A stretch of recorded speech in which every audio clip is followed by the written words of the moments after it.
Aou salam alaikum aou klobe radio Bamako 24 de Kana Kabo Mali konana munu bi kan lame jamana fan fan jamana kononi jamana ko ka u bela jele foni ka ko nyumandon aw sogole ba ka radio Mandila Bamako 24 min be na be kuna foni la teme aw bela jele to la jema dongo do abalma ke na u denga Abdoulaye Twalife ka soro nyema ba ni ya suru beteli ka jeje sarila ale bi ka bara u bela jele jete mine ka u foni ka ko nyumandon faso kononi faso ko kan doere taw maka usigi ga kuna foni makono kuna foni daludo cheni ala israelka kuna foni gere an sigile flekeneka ka foni ga wale mandon o de ga be kuna furu lo sutima be araba mina benembe nazara 5 kalo sabana marsikalo do bio kle mogani kononton e ka be bafla ani mogani sabasama farafingalo menia so no sungolo e ambalana ka fo bio kle wolovla e jate la 5 kalo konondona do yira samba kle kemenani ani binanani sando do de bike alaka nyeka dama bakurumba fola be kuna funu fle kawlado e ka fo kunungo anga jamana la kana bawo oluka bataki boraka yire ka fo kuye wulike jo baddo ke wulike jo munu be na yire ka fo kuye jade wala tigila mo ni ka dangaru la yoro chamana ka klagu ga minen chamani ko luche o ko kera choko jumene la kuna funu e nyefoli ko la anga jamana konena mi ka do ka fo wulike jo we ulube senali bilakana kasego dlido watikile kona na nyononga ufe nadani ka ufe kunungo jade wala tigila mo tara mo usura furula ka gelata ka nyesi mado ma ka do bugo ko kera choko jumene la kuna funu e nyefoli ko la ndigishona ka ufi kirani na sinzani kerefe mi ka doka fo doka franje ngona na wulike jo kera amara na ka fo dozola ka uni dugula mado kulu kera nyona ukira so maso ba kasarla nina dozola ka ulu ye jabida ko sinfe kuna funo yenye folikula nunu de bina ka kuna fula baba bi ka fra kuna fone wero bina fra nga la so mabole make na odinga fable klubali ala ka nyeka dama kuna funo amada mene ka la ka fo mi yanga jamana la kana ba kuna fondi so ni asoro dirpaye onyema ulu ye bataki ke kungo ka yire ka franga jamana la kana bawo kuye wulika jo chamange ni wati laba nukona na wulika jo mimbe ni asono kira so jade wala tigila bawo ma bit woro ani wulu la bonya ko ka dangaru lula ko avion o ye baraka sans fait duguma ma ufana ulu ye wulika jo ke kwa kira nyon kumbe wi kado ka fo bara nunu ko ka ye sigiro ma chama amalo na ka fo mimbe ni asono ga yire ka fo kuye wala jugu ke bawo ke dankaru la yoro chamana ayira la ka fo mi bajangara marabulo ye kata se endelimani fo kata bla tesiti la koni marad nun konana uye gela chamande tani kanyasi wala jugu keba o mamunu be ni asurubala ka dangara nga jamana kanyeta la ayira ka fo koni wulika join sefe me ka do ka fo banangara marabulo konana ko mamu kwani flabonyango uye olufa jade wala tigala maula uka marfa be ni asurubale ko PKM o flako mene ayira ka fo ko kofe aka 47 ayira ka fo ko de wolovla banyangara ka ufi ko nga jamana la kana ba ko wulika jo fe ku sera ko soro jade wala tigala maula ni wulika join sefe me ka do ka fo uga lazoro ket ayira ka fo ko ikado nu bu mugu jugu meni aso no ku digi yoro jam fe ne ko fli ku yo do fana soro jade wala tigala mo ka bulo ka ni sharer mo wani fla bunyango ambalo ka fo ko telefone mu no be ne we taligi wala ku ki kado ko chamamba ka nga jamana la kana ba ku sira ka tegeda ni mbele gele ka jade wala tigala mo ikado ko soro uluka bulo ka kele ko fe ne ka dangaru la banyangara marabulo ko na endel manika ufu ya ayira ka fo ku ga wuli ga jo kele seba bataki kele ko na ki kado ku ye wuli ga jo ke ma bedroni ma shiki kia ku ye dangaro lude la kerene wala jugo ke bawla o kofe uga yoroba do be kado ka fo ko ga dangaro la yoroba sababu nyango ko lu daga u chiga boye ayira la ka fo ko pick up ni asuru mobile ambalo la ka fo ko ka se ko kelim vara ka se ko o mene o wuli ga do kelen sefe moto biso babu nyango ambalo la ka fo ku ye tegada ulu bela jere ka anga jamana la kana ba ka bataki konana uya yira ka fo bataki kelen konana mi tesiti ka ufi ke kado ko mi moto taxi do e moto garana moto karakatani do ke ka do ko sababu nyango o de kumbe ka do ka foku kunda kerene nanga jamana la kana bawo e ka do ne mobile do ko kunda daga ro ko ba fe kata gelata ganya suma ku ye wuli ga do bala gele ka sego che ambalo daga fo ngani ametumu makanya suma ko ngani ko ne ka sego yerema ka do ka fo moto taxi nuni mobile nu ka sega wuli ga do tani ka sego goshi o sefe ka wuli ga do ke o bala gele ko fe ka klage ka do ka fo yoro chama me ni ka sego lu che ku kone wulika joke o yoro kele nu fanana mi wala dugu keba we kasegu ngani ya belagire tu kono uya yire ka foko amedo mene ko bi ko kira ngale nga jamana kono na bi la kana baw avion mbe ni asoro no ban kele gamene no banga jamana bulo bi kira ni asoro sana kunu ye kata se dugu mo ma be ko wulika joko ni ala sono ma kwadli donembe wa usigile mbaka so fe jamana ka basi la fia no ya suru e findo kama ni ala sono ma jamana den ko tu ko jamana den tu lu ko ko jamana basigi na lafiya min be ya suru ulu be ka fini do kama ke ka do ku be ka do ka fo bara oni ka saba ka sadana kuma ko mara te dara bi ube ka wuli ka jamunun ke ka do ko dambe ka kare wala ju ke balo yoro chamana be kuma mi fo yarabi ala ni batake min fle yarabi ala ke ni kuro kuma munun be ni ya suru fole fle bi ala ke ni na nywana uchaya jamana ngona na basigi lafiya obi saba sram ve ala ke nga jamana ni ka kolosuma namburai ambala na ka fo nyono nga fe kungo nadani sirbala marabulo kona na jadi wala tigila mauna na ikado ka fo mau soro furula o koni ngira soyi kaseka na ikado ka fo musula kamu be ni asuruba jawabara wala bi unana uyoroni bela yelela ubora fanftu kona fega na mau no fe dugu ere kono dugu dala ko bela jele giga menenche wotoro munu be yu franyo nga kaseka wotoro daw jini ka yire ka fo musorba daw tumbe ni asuru shijere ale koni yire ka fo ko tenra ka le ba nyinu fo ka fere baleke ale bi se ka ta chugo mina uprevere na kuna kaka wotoro mina na ka klaka busa koni ko ke musorba ngoni ne kati ambero mne ko bi ko foka fari ko ni kaseka asebagroti ko fika da mzorba ngoni kaseka bana ma chamanga fola ku be ni kesaka ni wati bele ko ni yoro nuna alibi fere mimbe senga ko wuli ga jode keke ni kaseka lakana ni kaseka kurogora ni yoro no te basi bale ko ni saka ni wati bele ko na kitsegi panre wala maka foki bi fendo ke ni jare wala tigala mo mana ikado kana id no fe wala mani burada ma ikado inu binyonye ko fere de katika alibi ga do fara ko kasango basi la fia obisa batiko na mbe dugo ke jamana ikona na basigi lafiya ambe dugo ke alaka sabati anga jamana kabla kolosuma o mene kono namburai ndigishona ka ufe kerene na mi kado ka fo sholbu krefe sizani marabulo kona na yirala ka fo mi dogo franje ngona yi dogo franje temenina ambala na ka fo duzula ka u kuikado luni dugula ma do keranyo na kreso ye ma sababu nyangulu kasara luni na dugula ma nuna fo kreso anga jamana la kana ba ukatu tegada ma do kania soro duzula ka do ikatanu ye marakala ni wachi na ulube kasula anye kuna funu daw ma kuswa ga nyafaye antia ka kuna foni ka fo ko nunu ta walma nunu ta tere kuna foni mi dama mi baradi ka sangani odi kuna foni kumfolo la mi ka do mamu be ni asuru ka sara suru ka mo chama be muno kuna fonu dama ka ire ka fo dozo numbe bingana la dozo nu seruma ka ta wuli ga jota bala ka gelata ni ka nyesmo ma o kuna fonu temena atika fo ka ke masago mi kuna foni chetu kuna foni di choko kama o mindira mi ka do dozo la ka were ulu ire kala ni ka siradi akoka kukanye foli ka dozo la ka ni wati na ulu bambolo ne ka ambal make e jone ka bomini le tɔgɔ Bayini Kulubali ka bɔ Silani mara la Sɔlibugu. Dugu tɛ aw ni Ndigishɔna cɛ. Bayini Kulubali an ye kunnafoni sɔrɔ ko tarata do tile bene ka dugu jɛ araba la ko wulikɛjɔ kɛra donsow fɛ Ndigishɔna donsow fɛ ka maa dɔw bɔnɛ o ni na Ndigishɔna a ko kɛra cogo di. Baara in kɛra cogo min Ndigishɔna a bi kalo kelen ni tile 10 ɲɔgɔn na bɔ denmisɛnnin 2 taara minɛ jadiwale tigilamɔgɔw fɛ Ndigishɔna. Donc o kɛlen anw ye siège mɔgɔw de an sɔrɔla fɛ Birigali boloda dugu kɔnɔntɔn de bɛ dozo ninnu bolo n'o a bɛ fɔ ko siège n'o dugu kɔnɔntɔn de bɛ jɛ ka baara kɛ denmisɛnnin ninnu nana minɛ an ye wulikajɔ kɛ ka ci lase dugutigiw ma u k'a fɔ bɛɛ ɲɛ ni tile benna depuis 18 heures fo ka taa fajiri kɛnɛ ci an tɛ fɛ ka mɔgɔ ye moto ale senna mɔgɔw n'i bi bɔ f'i ka information de di anw ma mɔgɔ minnu ka mɔgɔw ni kasara y'u sɔrɔ ci taara f'u ɲɛ u k'u mago t'a la bi u mago t'a la sini u t'a dɔn ko siège bɛ Ndigishɔna u k'u ka sira t'a la ala y'a kɛ mardi su ni birigalidenw ye ɲɔgɔn ye u k'u ye mɔgɔ kelen ye birigalidenw ye kangari daw ye a ye sabali n'a bi bɔ a y'a suda mɔgɔ dɔ la ko a ma ali kunu wula fɛ kunnafoni diraw ma ko jadiwale tigilamɔgɔw ko u bɛna fɔmu don Sizani sira ani Sɔlibugu sira la an bɛ ka parti kɛ pour que ala k'an kisi mɔgɔ jugu ninnu tɔɔrɔ ma n'a bi bɔ anw ni aw tɛ anw ni mɔgɔ juguw de don o fitini fana ko ale ka sira t'a la ale b'a somɔgɔw de don o nana su n'o ye mercredi su ye fana o fitini kelen o bɔra birigalidenw n'a yɛlɛla ɲɔgɔn kan a kɔ tɛgɛra ka boli ka don u yɛrɛ donda la yɔrɔ min taamasiyɛn bɛ ko bɔmu jugu de bɛna don yen u nana jamaba de jɔlen sɔrɔ yen olu bɛɛ fitini wa i jɔ jama kun bɔra anw ka dozoba n'o ye mɔriw ye mɔgɔ minnu bɛ birigali la olu mɛnna mɔriw nan'u lajɛ u ko ko yala mɔriw yɛrɛ de don wa mɔriw ko ale don u ko mɔriw anw mago bɛ yɛrɛ de la u ye mɔriw fa nɛni k'a ba nɛni mɔriw ko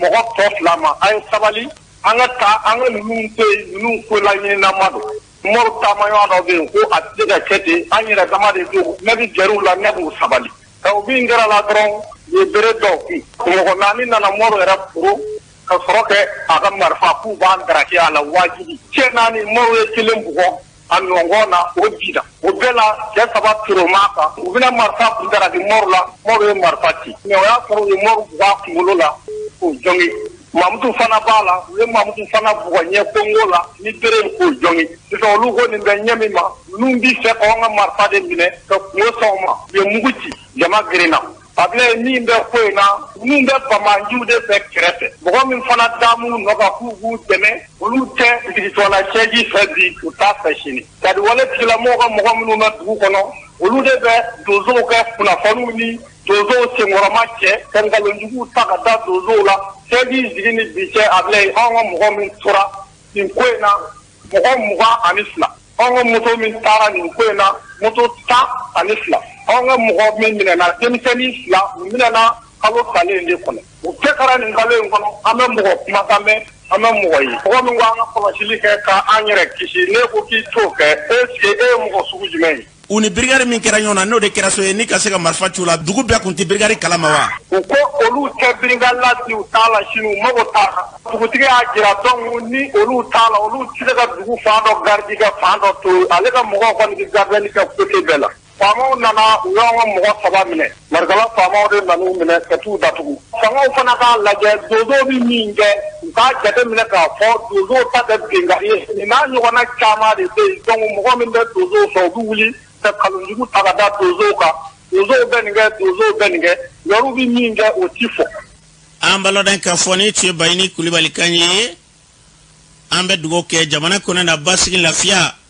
ya rabbi ala ko sobatanga sigida ukono engan tike di nyoma jamana yi akolo suma bena sira me fe ala kamblo siraka anya fayi ambi anti ago karsa walma karsa te akadi karsa walma mari karsa itede ka kuna foni jili ka nyini kade mauma kuna fondila foti mani kuna foni ni seka seka like ka danyoro mina ulla seliko ambe femi fo yera be ala kanga sigiwo ni ka amben kelima basigi lafiya ala ko sobatanga sigida ko nala namburai mi ka do ka fanga jamana konana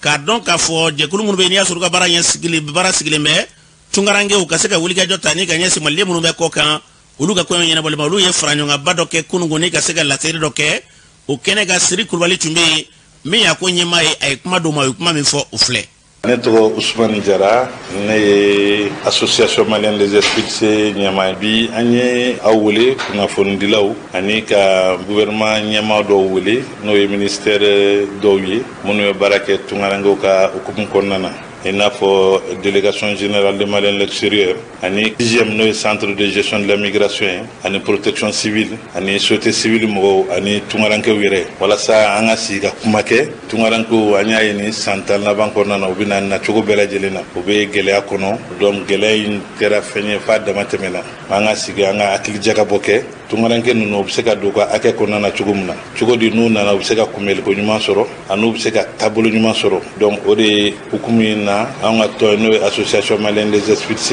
ay wele bla bela jelema pour que anga senga na dofo o kibarena la je kumbaye wala sa jabi nyuma ndoka soro tungaranke uye wala sa akili sigini bere seka duma no ye tunga tama kana condition de la condition munga gele ina fo sisa mo munu na kabo libi jamana kono ani Tunisie jamana kono bela jele uye dona gele do kono donc ni bela jele ko fede anya akili na jaga boke wala sa anga jabi soro kunkilinana mum sega keni deme katu fanfelama amina rapport glan angal sigilin konana sigilin ko fe amina seka malifa mo baram kena amfebi ani ama fe ubeka baraba munge ka seka yelema bulo mundo ala amanga yelema bulo sira yirula wala sa ubseka tano sira nuye ambalonen kafoni tu Ousmane Diarra Kanye uya fotuko mina jamana imbasi na lafia wiliga do mimbu fesena ala ka yakubaya nambura yi doni to wala do o bara uburani ko lada ulatli anga jamana kona na o senfe wiliga do kera muni munde kanga ke doni yere akanga sigi senga tuko mina o kera franyo ngabaye mimbi ni asura ko nyema adama mariko alekuma me fa senfe o fle sigi mbeke ka hakli fale vale ame hakli fale vale ke donika bon beni ka doni bena mime doni ke philosophie la mime doni ke géographie la mime doni ke mati la amena kana haklu fale vale ni defo mime minga doni na donc ame o la clé bolo donc ni mi yere ka bara kayi encouragement mime ke o la ambe oke akla sigira odeka la yini e mi o e ka doni la takanye don la takanye parce que doni dobe bolo e akla doni nkanyi mais ni mɔgɔw nana sigi défaut minnu b'a la dɔw bɛ se ka o défaut ye fɛn dɔw bɛ o bɛ se ka fara a kan mɔgɔ wɛrɛw bɛ se ka o défaut ninnu o fɛn ninnu ye minnu bɛ se ka fara a kan donc fɛn in ka laɲini ye ka dɔnni yakubaya Ensubu hakila baasi wɛrɛ t'a la maaya kɔni ko si gɛlɛya tɛ ban sinon anw kɔni bolo kɔni a taacogo ka ɲi an ma défaut ye a la mais ni jamana bɛ se ka dɔ fara dɛmɛ kan hali bi hakila o ka d'an ye pour que ɲinini bɛ se ka taa ɲɛ parce que gɛlɛyaw bɛ ɲininikɛlaw kan donc laɲini ye min ye dɔnni ka taa ɲɛ jamana ka dɛmɛ kɛ pour que o dɔnni a bɛ se ka taa ɲɛ cogoya min na n b'a fɔ jeunes ye hali bi ani cɛkɔrɔba minnu bɛ ɲinini kɔnɔna na bɛɛ ka courage ta parce que hakila san laban ninnu na hali ni Mali défaut dɔ tun b'a la san laban ninnu na recherche kɔni domaine na hakila jeunes bɛ baara la u bɛ baara la ne kɔni personnellement ne nimisi wasalen bɛ an ka denmisɛnnin ɲininikɛlaw la bi donc n bɛ ladilikan min di kɛrɛnkɛrɛnya la bɛɛ ka i ɲɛsin ɲinini nin ma pour que jamana tɔw sera yɔrɔ min na an ka se ka se o niveau la an ka université in ka se ka kɛ modèle ye an bolo voilà o de tun ye ne ka laɲini ye an balodan ka fɔ ni tun ye Adama Mariko ni tun ye ka ɲɛ fɔra cogo na n bɛ dugawu kɛ ɲinifɛn ala k'o ka sɔrɔ fɛn ye n'an bɔra ye parti politique dɔ bɛ yen ko confort olu ye wulikajɔ kɛ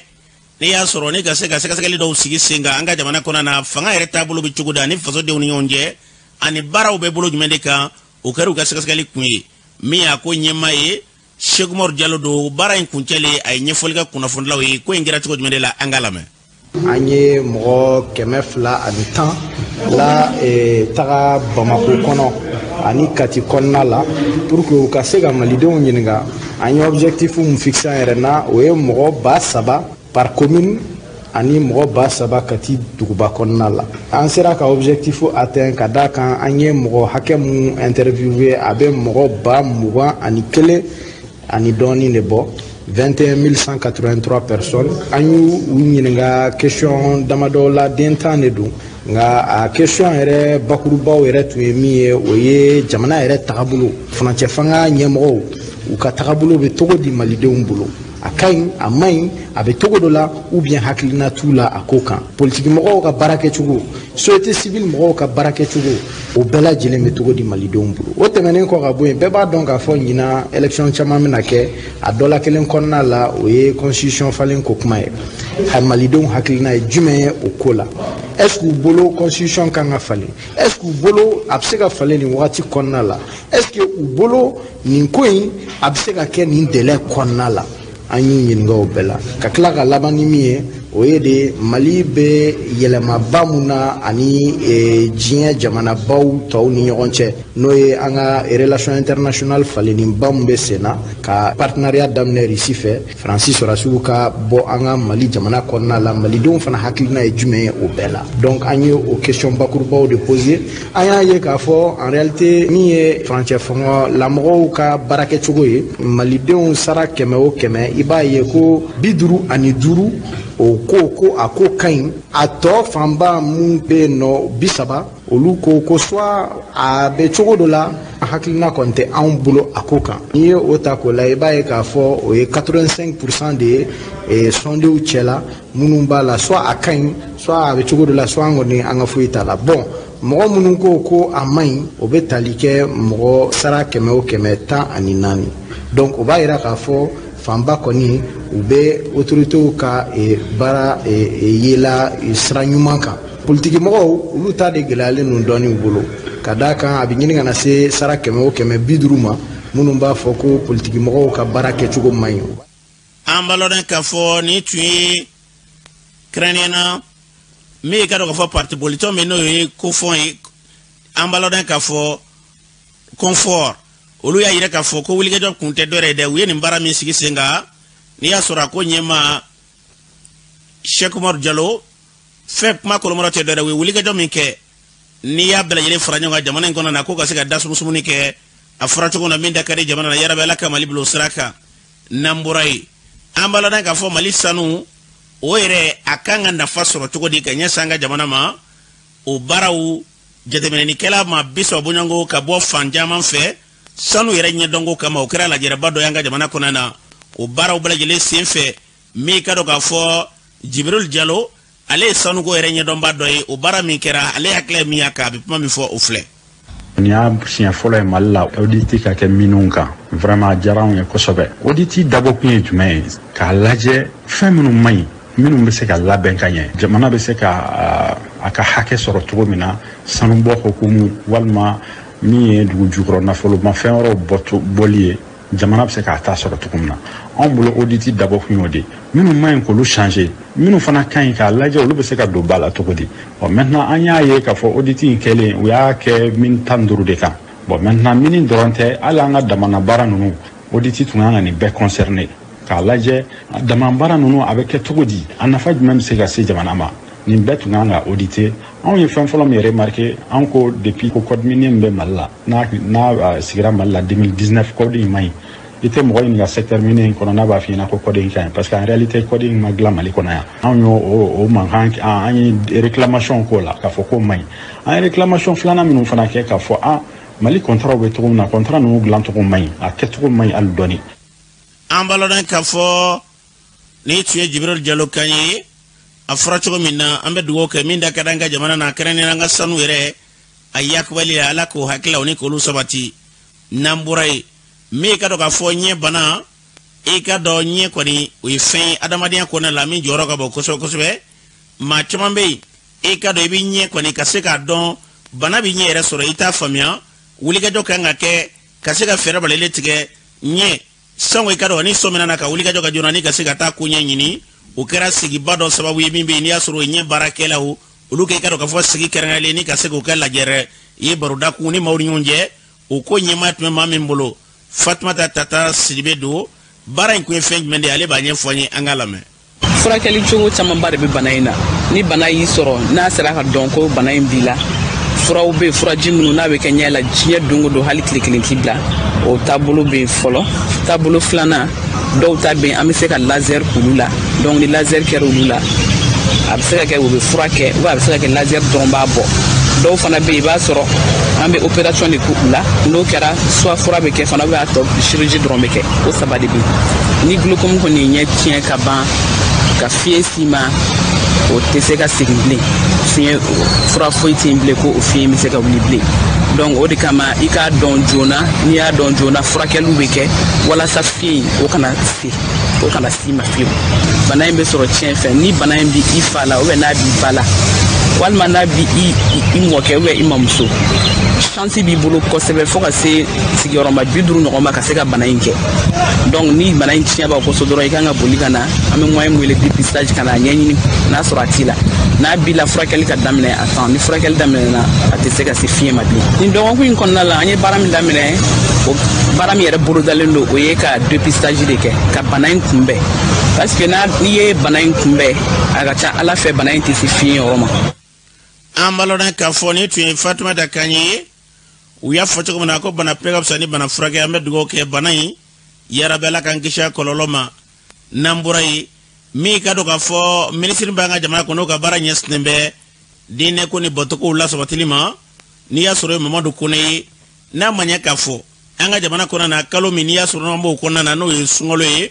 o jɔli ale ka dɔn k'a fɔ wele bila ni ka foli ta ni ka ɲɛsin silamɛw bɛɛ lajɛlen ma kalo yɛrɛ timɛ ko ɲuman kama minisiri Mamadu Kone kuma min fɔ o filɛ. Sunkalo min filɛ nin ye o ye kalo barikama de ye kalo min ni a ɲinina anw fɛ an ka ɲɔgɔn dɛmɛ a kɔnɔna na ka an bolo di ɲɔgɔn ma hali ni an ni mun tɛ diinɛ kelen na o k'a santi an na k'a fɔ ko an bɛ kalo dɔ la kalo min ni tɔw tɛ kelen ye hali n'a kɛra ɲumanya dini bɛ anw ma kalo bɛɛ la ne balima an silamɛw an b'a fɔ aw ɲɛna ala ka sunkalo ala k'a kɛ an bolo si ani kɛnɛya ye ani lafiya ani jamana basigi ye aw b'a kalama k'a fɔ jamanaden bɛɛ lajɛlen aw bɛɛ lajɛlen ye jamana ka hami kɛ aw ka hami ye a ka bɔ communauté bɛɛ lajɛlen na jamana ka foli o bɛ di aw ma k'a yira k'a fɔ aw ka kutubaw aw ka juma seliw aw ka seli waatiw bɛɛ lajɛlen aw ka jamana ka hami kɛ aw ka hami ye walasa jamana ka basigi ka se ka sabati aw le ka jɛn ani aw ka fara ɲɔgɔn kan jamanaden bɛɛ lajɛlen kɔnɔna na o le bɛ kɛ sababu ye ka jamana taa ɲɛfɛ.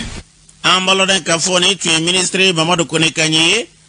a y'a fɔ cogo min na an bɛ dugawu kɛ yarabiya la ala k'o hakilila ɲuman dan kelen bala yɛlɛma jamana in k'a bila kolosuma ni basigi o minɛn kɔnɔ n'an bɔra ye min ka dɔn k'a fɔ maaw b'u sɔn kuma o kuma i b'a sɔrɔ tacaw dɔw bɛ walima i ka dɔn k'a fɔ minnu bɛ yen n'olu bɛ tɔn filɛ ka se ka gɛlɛya ta di ka ɲɛsin maaw ma min i ka dɔn k'a fɔ an balimakɛ dɔ n'o ye Bakari Tarawele ale ye Yirimajɔ a sera Siri Kulubali i ka dɔn k'a fɔ a Siri Kulubali o taara ɲininkali k'a la k'a sɔrɔ kɛ bi bi in na ko sun kɔni u kɛlen bɛ ka fiɲɛ tigɛ maaw la nin waati na sa kɔni kuranw tigɛra u bɛ gɛlɛya ta ka ɲɛsin maaw ma o sen fɛ kɔsa in na ko i ka dɔn u ye tuɲɛni caman bɛ yen ni ka se k'olu ka yɔrɔ la wa nin waati laban nin kɔnɔ la k'a ka mobili yɛrɛ ka taa o servo ni ka se ka t'o bɔ min bɛ n'i y'a sɔrɔ o ye i ka dɔn k'a fɔ gɛlɛyaba ta ni ka ɲɛsin a ma Siri Kulubali ye ɲininkali k'a la a ye kuma min fɔ an k'a lamɛn. Bakari Tarawele ka bɔ Yirimajɔ. Ne ye chauffeur de. Ni n bɔra voyage la, n bɛna n ka mobili jɔ n ka da la. Jumasu ka dugu jɛ samedi la. Nson de taara n ka taa n ka calculatrice bɔ. U b'a fɔ ma ko cerveau min bɛ kɛ Altrosi kɛrɛdanin na. U y'a bɔ. Tiɲɛ yɛrɛ la dadigi kɛlen ne la. Ne ka nɛgɛbutigi tun bɛ n ka da la n tun bɛ feere k'a la ka n débrouiller ka n ka denbaya balo a la. Dɔ nana ka na da kari ka n ka minɛn bɛɛ cɛ ka taa n'a ye. N y'a to Ala ma, n ma foyi kɛ, n y'a to Ala ma. Mais n sen ta nin digira n na dɛ. N ka Altrosi cerveau u b'a fɔ ma ko cerveau. Mobili baarakɛla bɛɛ b'a dɔn. A wari ka ca. Ne nana sɔrɔ a bɔra. Tiɲɛna a ye n tɔɔrɔ kosɛbɛ. N t'a fɛ ka ko nin bila. Ne kɔni tiɲɛ yɛrɛ la mɔgɔ min na mana kɛ k'a bɔ ka taga n'a ye. N bɛ ka taga don min na n senni.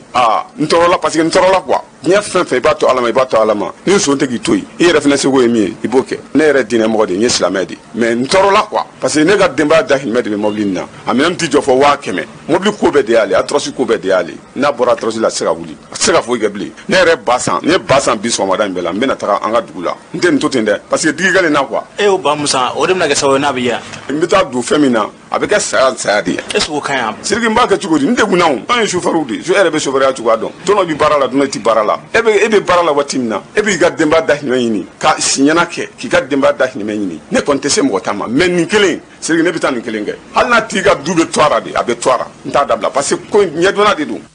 An b'a lɔn k'a fɔ an bɛ dugawu kɛ yarabi la fɛn min tununa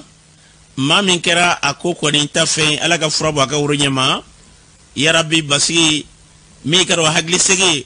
nin n'a ɲɔgɔnna caman bi Altrosi a fɔra cogo min na dɔnbaw b'a dɔn kuma caman an yɛrɛ bɛ ka dɔn k'a fɔ immeuble min sanfɛ o tigi kuma caman a bɛ nin fɔ n ye u ka mobiliw dɛ maa dɔw de bɛ minnu b'u surugu bɛlɛ n'u y'a kelen ni bɔ ka ban k'a bɛ taa fɔ 100 ni kɔ la wa u bɛ bɔ ka t'o di dɔ nanamakɔ ma o fana b'o san da su dɔ la k'an bɛɛ lajɛlen ka jɛ wa n'a fɔra ale yɛrɛ b'a kan kɔrɔta wa i b'a sɔrɔ an ka seliyɔrɔ walima an ka aranw na olu de ye misiri yɛrɛ kɛrɛnkɛrɛnna walima ni diinɛ ko kuma fɔra i b'olu yɛrɛ de ye maa minnu bɛ nin ɲɔgɔnnaw san ka tila k'a kɛ fɛn u b'a dɔn ko fɛn min don olu b'a san sɔngɔ min na o sɔngɔ t'a sɔrɔ u b'a san wa olu bɛɛ lajɛlen bɛ kule la ni diinɛ ko fɔra k'u kan kɔrɔta an ka jɛ nin bɛɛ tɛ se ka da k'a fɔ ko jamana kɔnɔ na ko faamaw b'a kɛ cogo di tiɲɛ don n'an bɛɛ lajɛlen jɛra ni kan hakili di ɲɔgɔn ma walima ka se ka ɲɔgɔn dɛmɛ e y'a sɔrɔ cogo min na i b'a sɔngɔ dɔn a dɔ bɛ dɔ la a bɛna fɛn min ye bi ka sababu ye ni ka se ka tɛgɛ d'a kan ne ni n'o sabatira e ka dɔn an bɛɛ lajɛlen bɛ jɛ ka kɛ hakilila kelen kan a dɔ bɛ dɔ la tacaw walima i ka dɔn k'a fɔ an bɛɛ lajɛlen n'an bɛɛ jɛra ni ka se ka zonw kɔ dogoli dabila daba gɛlɛya bɛ bɔ an ka jamana kɔnɔ ala ko hakilila sabati an kelen an bɛɛ lajɛlen dusukun na n'an bɔra ye min ka dɔn k'a fɔ kɛrɛnkɛrɛnnenya san marabolo kɔnɔ la bakufɛla fɛ sikaw fɛ olu fɛ yen dozorakaw faralen bɛ ɲɔgɔn kan k'a yira k'a fɔ nin waati laban ninnu na ko siratigɛ kɔni ka dɔn olu ka yɔrɔ la u bɛna fɛɛrɛ balalen kɛ n'i y'a sɔrɔ ni fitiri sera bolimafɛnw ka jɔ ka sɔrɔ kɛ ko gɛlɛya kɔni nin waati laban ninnu na u sigalen bɛ fɛn dɔw la o kɛnɛ kan u ye fara ɲɔgɔn ba kɛ min bɛ n'i y'a sɔrɔ kɛra Gamiaga ale dozo daga la an tun bɛ kɛnɛ kan u ka dozoba n'i y'a sɔrɔ Madu Kulubali ɲininkali kɛ la ye min fɔ o filɛ. Ne tɔgɔ ye Madu Kulubali ka bɔ Gamiaga an ka kubɛdugu ye si ye anw y'an ka siège sigi sisan ka fara ɲɔgɔn kan an b'an yɛrɛ lakana an ka dabaw n'an muso n'an denw anw b'o jɛrɛ kɔnɔ i nana bɔ an b'a jala ɲɛ an bɛ fɔ an bɛ tanu e Kulubali ni baraji fɛ. an b'a lɔn k'a fɔ ni tun ye Madu Kulubali kan ye min dozo ka ci lase la n'i y'a sɔrɔ dɔn ka kɛ ale yɛrɛ kuma minɛ a ye kuma min fɔ kɛrɛnkɛrɛnnenya dozo tɔgɔ la o filɛ. Jaka Buare ke bɔ Nanzabara bɛ si yɛrɛmakafo de fɛ an farala ɲɔgɔn kan bi dozo tɔn sababu don an ka mara kɔnɔ fɛn bɛ se k'a to an ka ɲɔgɔn dɔn kibaruya min bɛ diɲɛ kɔnɔ bi n'an bɛ kɛ kulu ye n'i ye bilen damana u bɛɛ kelen kelen minɛ o sababu kɔni de bɛ ka anw kɛ kulu ye bi k'an sigi an ka mara kunna an b'o la sisan. Mɔgɔw kun b'a ye fɔlɔ ni dozo ko fɔ dɔrɔn ka taa kungo kɔnɔ ka taa sogo faga kunun ta ni bi ta dafara jumɛn u ni ɲɔgɔn cɛ. A bɛɛ ju ye kun kelen ye danfara min b'u ni ɲɔgɔn cɛ o ye kasara min bɛ nin ye diɲɛnama kan o danfara de bɛ kunun dozoya ani bi ta dozoya cɛ. An b'a lɔn k'a fɔ ni tun ye Saka kan ye u y'a fɔ cogo min na bɛrɛ tɛ olu ka marifa ma ta k'a f'u bɛ gɛlɛya se ma u ka marifa taara u ka sigida lakanani kama wa u ka marabolo kɔnɔ la min nɛgɛ kaɲɛ 18 ni y'a sɔrɔ fitiri mana se ka ban fo ka taa tile bɔ kɔrɔfɛ mototigi kɔni ka munumunu ka mara kɔnɔ na k'u bɛna dansigi o la ka sɔrɔ kɛ u sigalen bɛ gɛlɛya min b'u ka mara kɔnɔ bɛn an bɛ dugawu kɛ a kɔrɔ tɛ dɛ jamana in ka se k'a basigi an bɛ dugawu kɛ ala ka kolosuma hakili sigi ni k'o sigi an ka jamana kɔnɔ n'an bɔra ye sunkalo bi y'a tile 6 ye su na i ka dɔn k'a fɔ su 7 su ni y'a fɔ su na su 8 i ka dɔn o nafila o ye joli ye Maliki Dambele ale b'o ɲɛfɔ ye an ka lamɛn igina su o nafila ye jɔko 2 de arakan kelen kelen bi fatiha kala ani kulu wallahu fo ka taa bila labana shaytan 2 ani kulu a'udhu bi rabbil falaq ani kulu a'udhu bi rabbin nas ibolu kelen kelen bɛɛ lajɛlen kala shaytan 2 ni banu na ka salamu bila ibi soroka nin dogo ingala allahumma arzuqni fihi rahmatal aitami wa it'ami at-ta'ami wa ifsha as-salami warzuqni fihi suhbatal kirami wa mujanabatal li'ami bitawlika ya amal al-amilin ibavo ala ngara sege sungolena hinani na yatimula ngara sege miskina ulu duminna ngara sege foli cherulila ala iga ngara sege sungolo konnana ma baw jenyonyana ani ma jagale yoroma janyali ala iko ke ika hina kama ala mi ne nata bawka natai oye sungolo shusegina navlay ambe mina ambaloden ka foni tu Maliki Dambele kanyi afrato na bi sungolo kle wolo vlaye shuna ye shusegina de otuma me dugo ke ala ka kalo ne ka kime ko nyuma irana musa ka tobalele ala ko osoro namborai amta jamana ko kana na Mohamed Sama ke bombe bolo Akramo am ta États-Unis am la tuna ka fo mi woni marfati wala do ko kera musulaka do fe ka nyasi kalanso do ma kalanso mi na ma wori ko école primaire mi kra sawi ka mo woro ko lu bela jele ka u kasra on la mo wore na ida la ka fo demsen fitini ko ko ulu demsen fitini mo ko saba ko obe mo ko wore na wuli ka joko kera la kana bo fe ni ma ko fele yere musulaka ko fele ka bona anila wo ka saka selu bisina kumiato ni musulaka ay ni wala en takanya ni kalanso ma nambora amna farafina Burkina ka fe Burkina chamaja fanga manyama ndo capitaine Ibrahim Traoré uboraka la sel do ke fotigo wala uboraka mie dansigi mie français ale jabran so do la jabran so mina bolo ko France 24 ya ira ka foko o kon beka kuna fondo di abeka jado la teme o kuna fondo ko o tulu fela ko ye o kuma kuba yinu fe ko ko so no ka kasa kuru jona jona yena akoka na ka ko were na mbore aminda mie Senegal ka fe amada no ka fo mie fanga ngora da bo uluba ulga jola bi mars kalot le mo kononto kata bla mo a bisabala ni ne sogo ta ma ni go ke jamana kon konala ayira la ka foko mingone Dakar ale marabolo nyama ndo gouverneur ko kon kuma jeni ta ma ida ko nga ko mi fanga na maton u kon ayira ka foko ni tamai ko abike bi abisaka wol mingone na ulu kontono me ko abike bi abike sini ko futa bola nambora e jenselan tomba do bi mi wol ko world obesity atlas ulu boraka nyen segal do ke ka nyesi mo kuma ba mo no e farkolo mo farkolo batigu ye ya ayira ka foko jenere korona ko ma milliard segine be ko yana ngata se samba fla anisa bisaba nduruma ko sika fotala ko mi armari ma milliard nan nyona ko lu belejele kon be ka fargulo tige ko ka sabu ke ambe dadum ambe dum ma fa mun gon dum nambora sa mi mamira ka koroni jenere kurugara mo be farafina jela ka ko alebe farafina da kergana RDC ka fiya ni ma ko fele era ina la ka fuka to o babo jirjugu wa ko ambe dum no go be ko si sambe sankem an sam binan an san worola wa ko abagena samba clinique me shikini biwolon fla an wolon fla sika fotala ko ni ma ko fele ko ni bangena mi RDC ale duguden do mi wol ko nderi o wakam dum no go bi ko abe ko basi fotala an kram ko e ko fon sa jamana ko ko la mo bada tuene dugo ke yarabi ala la kankile na bala yele ka kema flani ko ni ko lu soro basi la fia yarabi ala la ko danga jamana ma ko suma sungolo mina bo ko na musaka o ala ko lu nogoya ni ala sona ma maskalo klem wani kononto bi ara maiga beje ay ledu kura